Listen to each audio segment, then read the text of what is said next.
Bueno, un placer también acompañarles hoy. Yo me dedico desde hace 11 años a la construcción de comunicaciones en entornos digitales.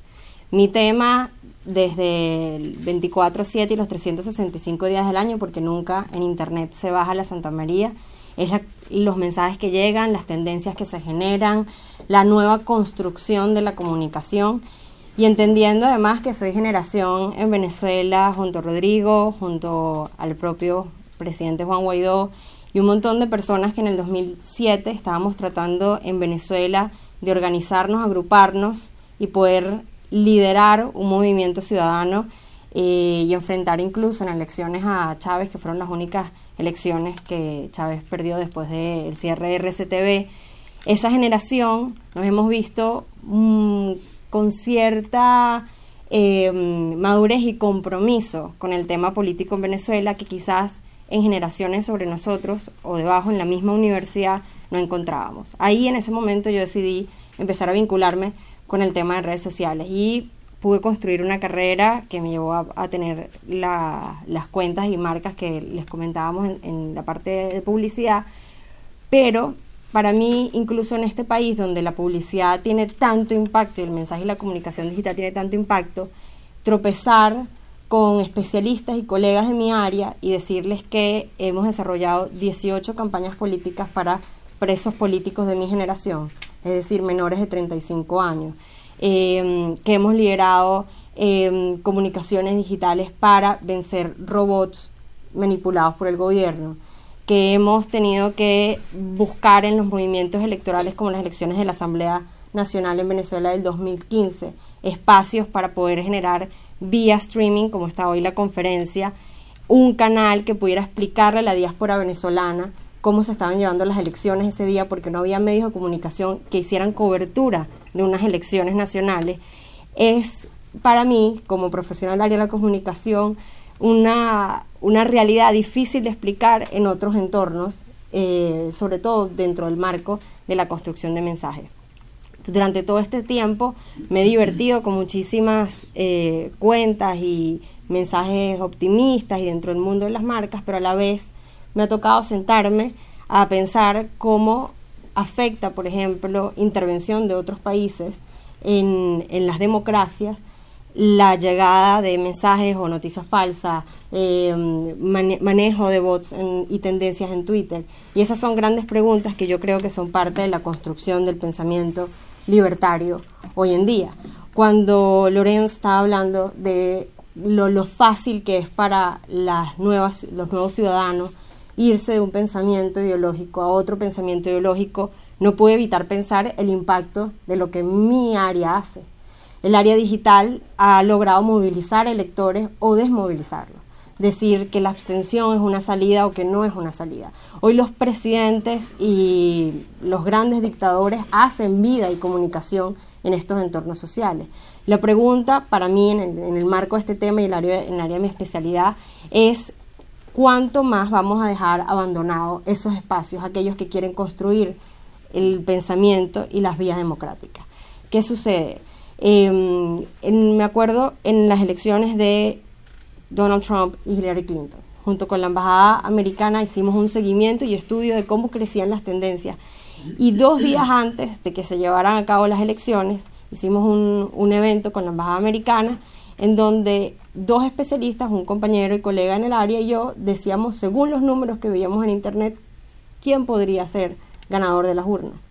Y recuerdo muchos rostros en esa conferencia cuando nosotros dijimos, si tuviera que medirse por el impacto de los mensajes en redes sociales, Donald Trump sin duda sería ganador.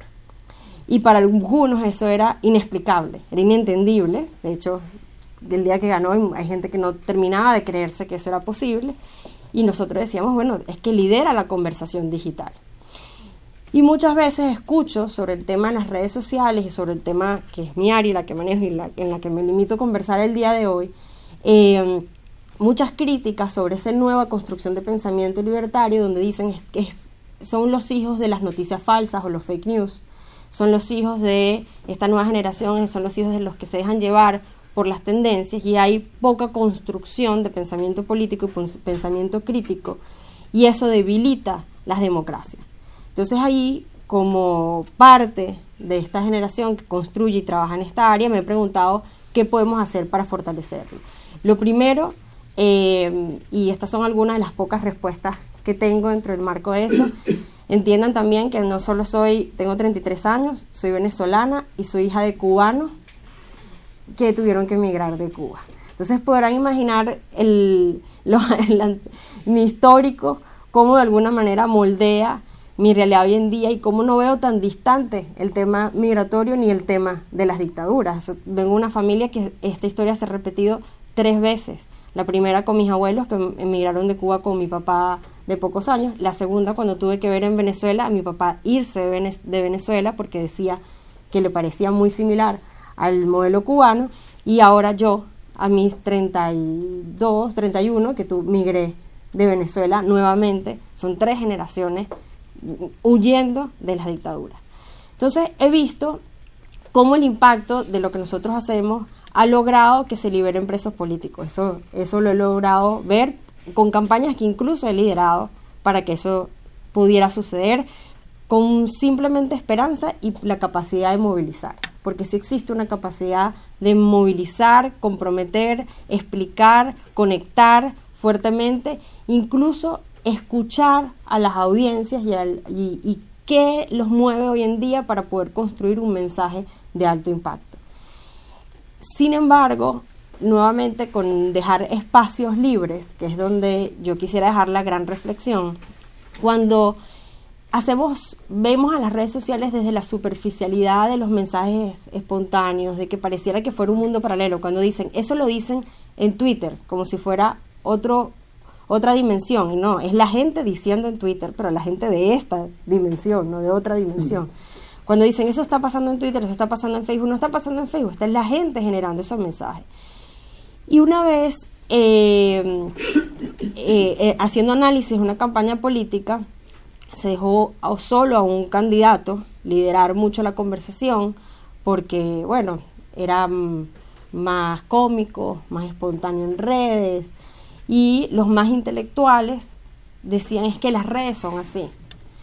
Y cuando tú dices eso, que colocas las redes como un objeto y se te olvida que son las personas las que están alimentando esa tendencia, te sientes ajeno a ser parte de las posibles soluciones para combatir esos mensajes. Entonces he visto a muchos intelectuales, e incluso he estado ahí, donde cedemos plenamente el espacio, donde decimos es que es tan superficial el tema de la conectividad digital, es tan poco profundo, es tan rápido, tan efímero, que no voy a ser parte de eso.